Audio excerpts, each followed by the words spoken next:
Welcome to our program today via AARP Connecticut. We produce this show, and hi, I'm your host. I'm Elaine Warner. I'm on staff with the AARP Connecticut nonprofit statewide office, where we do advocacy and community outreach. We come to you in your local community with AARP's purpose in mind, and that is to empower you to choose how you live as you age. We hope to do that today with some fun events and activities. They are for almost any age person, so invite your family and friends to tune in as well. And the title of our show today is Fun with Purpose Virtually. Yes, all the events we're going to tell you about at the moment are virtual, and they are easily accessible. So we're going to begin with our great guest, the State Director of AARP's nonprofit office, Nora Duncan. Welcome, Nora. Thanks, Elaine. How are you? I'm good. How are you? Good, thank you. Good. And if you've watched our program before, Nora will be a familiar face to you. And Nora, before we get started on the various activities we want to tell our viewer about, if you could just let us know, you are the State Director of the Connecticut Nonprofit Office, I said, where we do advocacy and community outreach. If you can just briefly tell our viewer, what is your role as State Director, AARP Connecticut? Sure. So, well, as you said, Nora Duncan, State Director, AARP Connecticut, which means I am in charge of managing, coordinating, and working with you, the rest of your colleagues, and our amazing team of volunteers to create both advocacy, outreach, and events that help people age 50 plus and their families in Connecticut thrive and age with dignity and have some fun with purpose while they're at it. And, you know, what we try to do is make sure that we are relevant to people of all ages and kind of no matter what their interests are. We try to have a suite of opportunities for folks. So whether you're, you know, an active person who wants to get out and explore the outdoors, or you're kind of a homebody who wants to stay at home, whether you love animals or you love art, we're trying to come up with things that are relevant to you, and then also help keep you informed and armed with the information you need to know so that you can live your best life. Well, and as I said in our intro, the purpose of AARP is to empower you to choose how you live as you age. We hope we will do that today. And Nora, we said the title of the show is Fun with Purpose. We'll get to the virtual, but what is Fun with Purpose at AARP? You know, at AARP, we have a social mission, and, you know, we need to make sure that we are out there and that our events and our gatherings and our offerings have social mission at its core. But social mission can be, for instance, maybe we're going to talk about how to prevent frauds and scams. Okay, so our AARP Fraud Watch Network has the mission to help you keep your money in your pocket where it belongs, give you the tools, the tips, the things you need to know so that you can avoid becoming a victim of a scammer, a con artist, and the like, right? That's the mission. The mission is to bring you those tools. Now, that doesn't have to be boring. That doesn't have to be sitting through a lecture, for instance. So maybe we're able to do that through a comedy show as well. You know, so you can bring in the education without feeling like you went to school. For those of us who don't love school, perhaps like me. And that's really what it's all about. So for instance, you can learn about the ins and outs of family caregiving, but also be seeing a feature-length film at the same time. It's you know, you can go to, and this is when we would go out, but now you go virtually to all of these things. So you can go to the Mystic Aquarium, for instance, but you can learn all about, you know, voter education as you walk in the door. And again, I'm speaking virtually right now, but that was how we did things when we were in person. And it is, again, how we will do things someday when we're in person again. And of course, when we're mixing our virtual and our in-person events.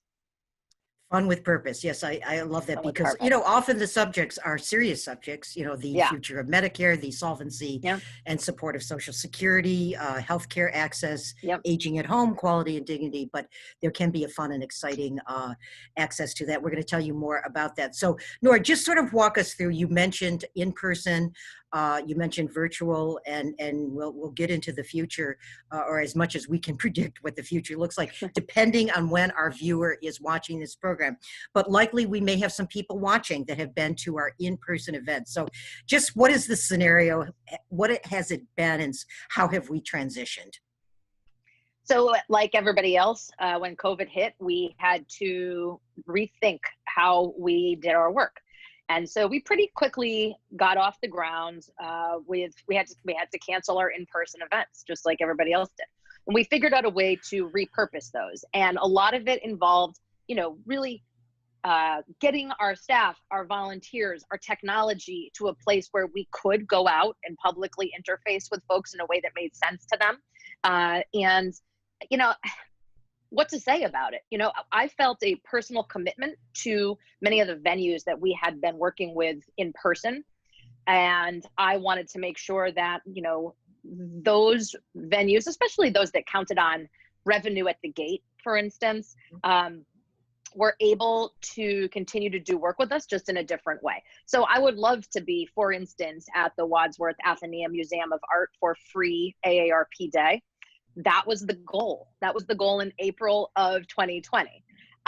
It then became, we pushed it out to September 2020. And then it became, we're going to do this virtually. We're going to get an exclusive behind the scenes from the curators and from, a little advanced peek at what's coming from the museum. We're going to bring 300 and change people into a virtual event that way. So, that's what we had to do to, pivot. I'm kind of getting sick of the word pivot, but we pivoted and said, we still have a responsibility to our members, to the general public, and to our community partners. And how do we do that in our new world until we are able to go safely back, or we're able to mix our in-person and our virtual events again. So that's an example. Hopefully that serves as one that makes some sense. But we're trying to make exclusive and engaging opportunities for people to join us, as well as I've been trying to schedule things, these behind the scenes at our great Connecticut venues, the Mystic Aquarium, the Wadsworth Atheneum, Mystic Seaport, Connecticut's Beardsley Zoo, the list goes on. I'm trying to make sure those are also happening at a time where grandparents or parents might be able to engage their school-age children with them, right? Because I'm also very sensitive to the fact that a lot of people are teachers at home now that never were before, are trying to figure out a way to help their kids, their adult kids, with their grandchildren. So what can we do? I am super excited about watching behind the scenes with the Penguins, but you know what? So might an 8-year-old be, so these are things that an 8-year-old and an 80-year-old might all like equally as well. Maybe the 8-year-old can help the 80-year-old get online and do this. I mean, I think we have a different opportunity here than we maybe had before COVID-19, where the intergenerational aspect of this has a new look and feel to it. I mean, we always saw grandparents and grandchildren and parents and their kids and, groups that were intergenerational when we were at these events, especially in the summer.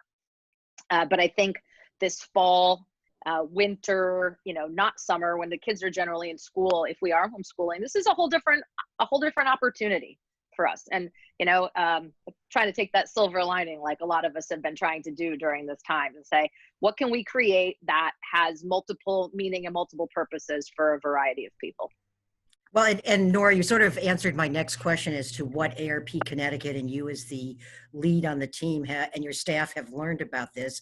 I like to think that hopefully there can be something positive from a cataclysmic event, and you just addressed that. And I love the fact that it's intergenerational.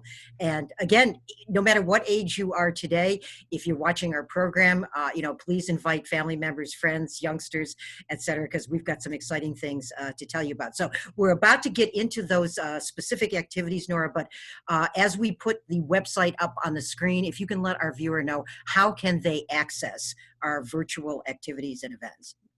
Right. So 99.9% of what we do is free for people. So take that off the table first off the bat. You don't need to be worried about paying more for these kind of events.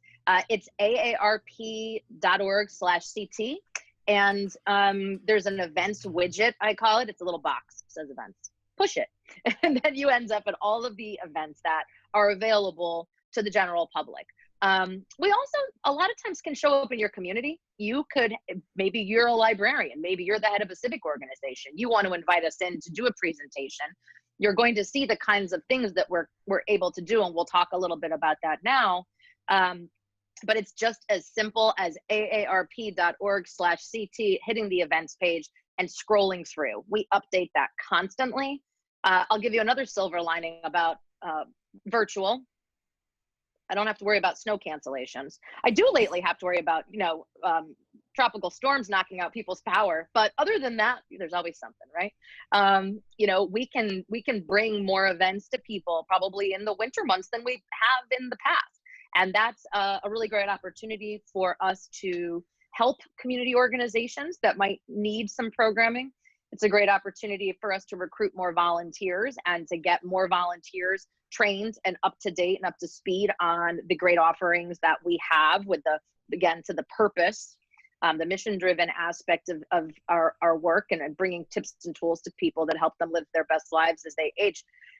So yeah, that's how you do it. You just got to find us online. That is the thing. It's online now, but we have been engaging people through telephone town halls more so than ever. I've conducted at AARP Connecticut since March more telephone town halls than we have in the entire 8 years that I've been the state director. And that's pretty impressive. So we are using the telephone to reach people because we know not everybody's in line, and we know people are home more. And that when we have important information to bring them on COVID, on policies, with their elected officials, fraud prevention, whatever the case may be, the telephone is still a tool that we can use. So, I do regret that we can't be in person with people more like we used to be. I know that's a loss, and I know virtual doesn't answer the call for everybody. But, Nora, you mentioned there are, for those that might not be comfortable with technology, we're going to also tell you how you can learn to be a better or improve and enhance your skills, as we are all learning at different phases. But yes, teletown halls with phones, or you can click on links. So there's a lot of different platforms, and we're here to actually help you through the process. And also, you mentioned, if in your community you would like to see some of the programs we're going to now tell you about, Nora's direct line is going to be there, my email, my direct line, so you can certainly get in touch with us, and we're happy to move you to the right person to bring these programs to your community. Nora, you mentioned the Fraud Watch Network. If you can just briefly touch on it again, it is one of our most robust, most popular programs. It certainly affects any age. What can our viewer find in a virtual environment for that? So we're going to talk about what con artists do to try to scam you out of your hard-earned money. I mean, we know that there are people who are out there working 24/7 a day to extract that cash from your hand, whether it be a romance scam, a digital scam, somebody knocking on your door. We try to help people understand the psychology behind what folks do to get you into a place where you are more likely to be a victim, and make sure that people aren't victims. We have police colleagues that say this. I can solve every crime that hasn't been committed. And that's what the cops will say. So if we can stop the crimes from happening, we're all in a better place. And we've got amazing volunteers trained in this, as well as amazing law enforcement, banking, aging professionals, the postal service inspectors, federal law enforcement. The list goes on and on. We work closely with the International Association of Financial Crimes Investigators to bring real expert advice to people where they live. And so that's the kind of thing you can expect. There's a digital component to this, just AARP.org/fraud watch network. You can sign up for fraud watchdog alerts. You can interact with a map that people are inputting from all over the country to talk about the scams that are happening live. Law enforcement inputs into that, and so do people like the viewers today. So it's a really robust, interactive, multifaceted program that we have, and it also includes a help center, which number I'm not going to remember right now, Elaine, so maybe we can get that on the screen too.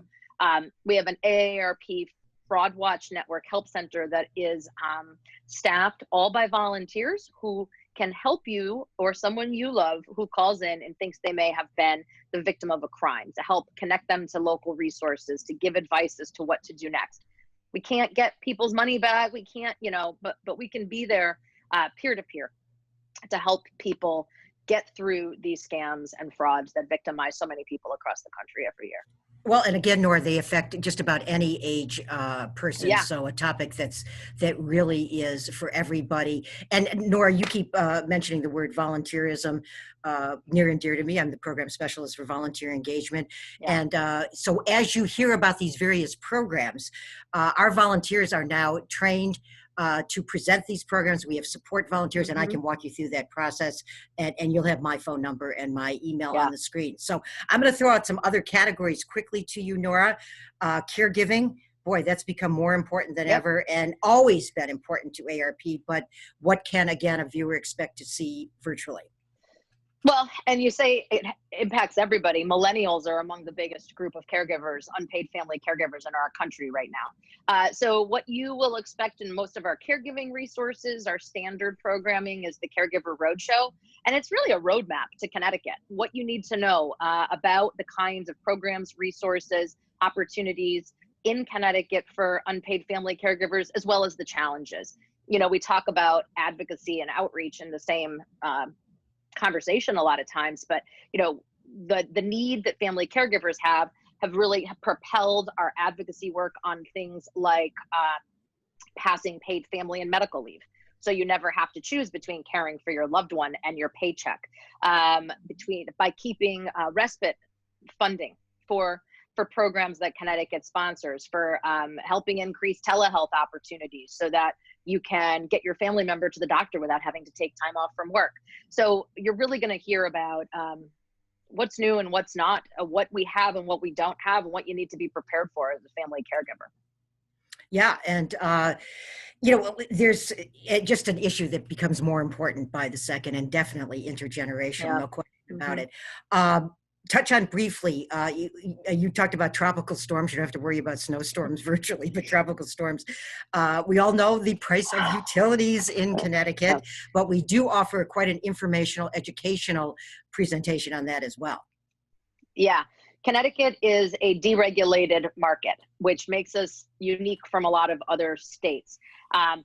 Consumers have choices, and not all choices are created equal, and neither are all consumers.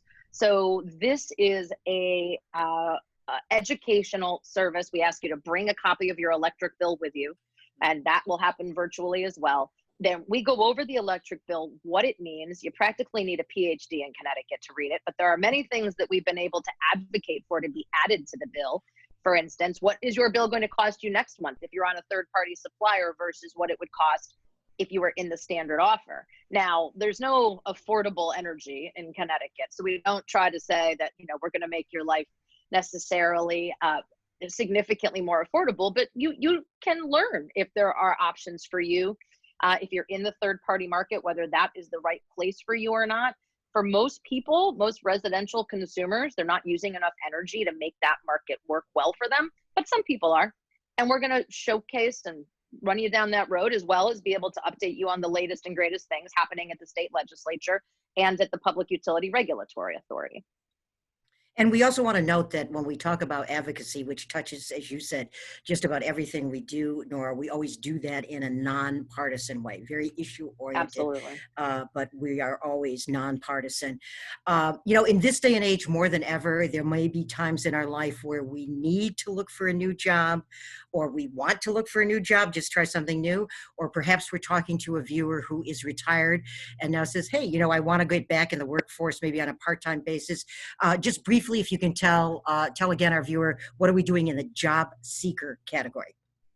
Well, this is, again, something, there's a lot of online resources, and then there's in-person resources that are run out of AARP Connecticut, and some that are run out of our national office, aarp.org/CT, and that events widget. Again, you're going to find it all there. But we've got everything from what you need to know about a changing job market due to COVID, due to technology changes. If you haven't searched for a job in 25 years and suddenly find yourself in that place, how remarkably different it is. It's an entirely different landscape. What do you need to know about LinkedIn? What do you need to know about online job seeking? What do you need to know about interviewing virtually? And then, we also had, again, there's an advocacy component to some of this, which is generally speaking around age discrimination, but as well, AARP at the national level and the state level works with universities, employers, and social service organizations to try to bring together resources that help age 50 plus job seekers meet their potential, have tools they need, and really be able to delve into stuff that is relevant to them. Maybe how you set up your LinkedIn profile might look different than how Gen Z sets up theirs. But there are still things that we all need to know and we all need to understand, because HR directors are HR directors and they're looking for certain things. So there's really a suite of opportunities that we can bring. And as well, this is a great one for the librarian, the community center, to ask us to come in and present. You'd be surprised at how many people will come out of the woodwork for these kind of events. When we were in person, I'd go to towns that I wouldn't expect to see 70 people show up for a job seeker event at the library on a Wednesday night, and they'd be there. So really encourage local organizations to consider that one, especially because I think it's kind of a niche market, but it's one that needs to be addressed. Well, and also in that category, Nora, that the virtual world may not change too much, particularly if you're interviewing for something in another part of the state, maybe even another part of the country. It could be a more expeditious way, both for the interviewee and the employer. So really good information there. You touched before on teletown halls. We do them with our local people. We've done them with the long-term care ombudsman, about safe voting in Connecticut. We've done our national office does them as well. We've had our United States senators on call. So we'll put that link up also, Nora, so people can tune into those, and they can even listen to old ones. Anything briefly you want to mention on the teletown halls? The teletown hall is a lot of times, I think, the best way for us to bring high level officials, the governor you mentioned, our U.S. senators, in on current event topics that are of interest. When we're in an election cycle, that's often a way for us to sort of have a telephonic debate between candidates. But, a COVID-19 is probably the best example of us turning on a dime to, the first week after the governor's first executive order, for instance, we're on a telephone town hall with him, the state epidemiologist, the like. So those continued. And in a time of misinformation, or confusion, or just a brand new world for all of us, it's a really great way for us to allow our members, and that's only members we can call, but other people can listen live on Facebook Live, or call into the phone number, or go to the link that you mentioned where we have old recordings and broadcast live streams. It's a great way for people to be able to ask questions that they want the answers to, and get reliable information. It was just such a strange world this spring. It was great to be able to bring together health professionals and public officials to bring the best information we could forward. And that was happening weekly at the national level as well. Yes. And again, if you go to aarp.org, the national website, you'll see the phone number there. And again, our website, aarp.org/CT. Nora, you mentioned bringing Mystic Aquarium and Mystic Seaport and the zoo and the art cultural centers virtually. But this is one of my favorites, and certainly favorite throughout the state, movies for grownups. Not too much time left here, but if you can touch on that and the diversity now and variety within movies for grownups online. Yeah, movies for grownups was one of our favorite things. We'd all go to the movie theater and we watch a sneak preview of a movie or see a free movie that had been out but was really popular. We can't do that right now, but there are a variety of ways to see our movies for grownups online. The movies have changed a little bit and they're diversifying that, but there's also, because of our new reality, it's kind of gotten people to think differently. We've added trivia nights. We've added one-day universities with a really amazing array of guest speakers.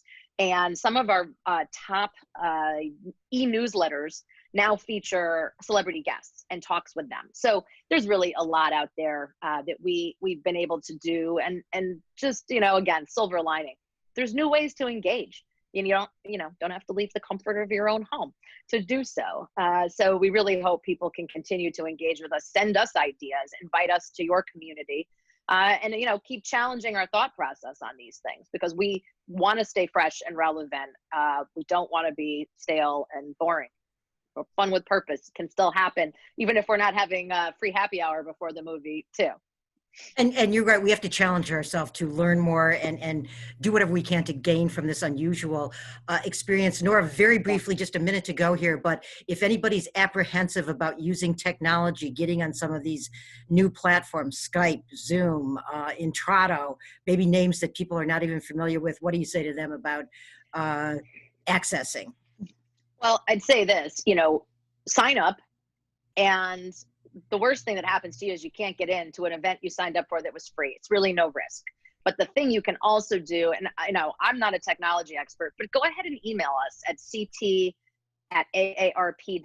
That's just ct@aarp.org, and say, I'm new to this. I signed up for your event. What do I need to know? And we can try to give you some tips to go through it. And there's a lot of these platforms offer their own online tutorials that are videos and that are user friendly. Once you get into these things, they're pretty easy. If you're not presenting yourself, you're just listening, it's usually pretty easy. And there's always a fallback, phone number, which is not a great way to do some of this. But just email us, ct@aarp.org. Nora, thank you. As you and I talked off camera, so much to talk about, but not enough time. But again, go to our website, aarp.org/CT, and go to events. We're here to help you, support you, again, with our purpose to empower you to choose how you live as you age. Nora, always a delight. You're just full of information, a busy lady, leading the charge at AARP Connecticut, the statewide national office. Thanks for being with us today, Nora. Thanks, Elaine. And if you are watching as a member of AARP, you are amongst 600,000 or so members in the state of Connecticut. You're in good company. And if you're not, we appreciate your viewing as well and sharing the knowledge that you are learning today. So thank you for that. We love coming to you in your local community, again, with AARP's purpose in mind, to empower you to choose how you live as you age. Interested in volunteering? You can learn how to jump in virtually or otherwise. Eventually, call me, Elaine Warner, 860-548-3169. Hope you've enjoyed today's program produced by AARP Connecticut, and hope to see you again right here in your local community. Thanks for watching.